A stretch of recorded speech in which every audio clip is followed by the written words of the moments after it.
Hello everyone, welcome back to a new tutorial. This tutorial is about the common defects or problems of the eyes. As you know guys, as people get older, the lens of their eyes hardens.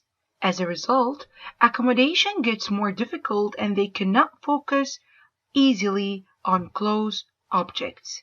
This is why many older people need reading glasses. There are also a number of common eye defects that affect people of all ages. Two of the most common are myopia, which is also called short-sightedness, and hyperopia, which is also called long-sightedness. In both of these conditions, the rays of light are not focused on the retina and the image is blurred. Let's begin with the myopia.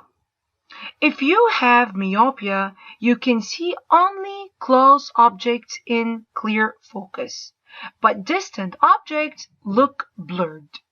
The light is actually focused in front of the retina, so the images that actually land on the retina are out of focus and blurry. As you know guys from the previous tutorials, the rays should always land on the retina, not in front of it and not behind it. This may be as a result of the lens that is too curved or a particularly long eyeball. The most common way of treating myopia is to wear glasses with a concave lens that spread out the light from the distant objects before it reaches the eye. This means that the thicker lens can bring it into perfect focus on the retina.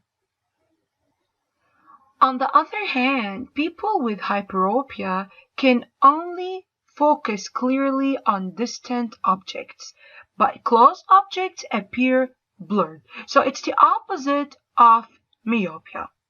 This may be as a result of a lens that is too flat and thin or a particularly short eyeball. So it's also the opposite of myopia. As a result, the lens cannot refract the rays of light strongly enough. The light is focused behind the retina, so the image that lands on the retina is out of focus. The most widely used method of correcting this is by wearing glasses with convex lens. They bring the light rays together more before they reach the eye itself. Now, the thinner lens can bring the rays of the light into perfect focus on the retina.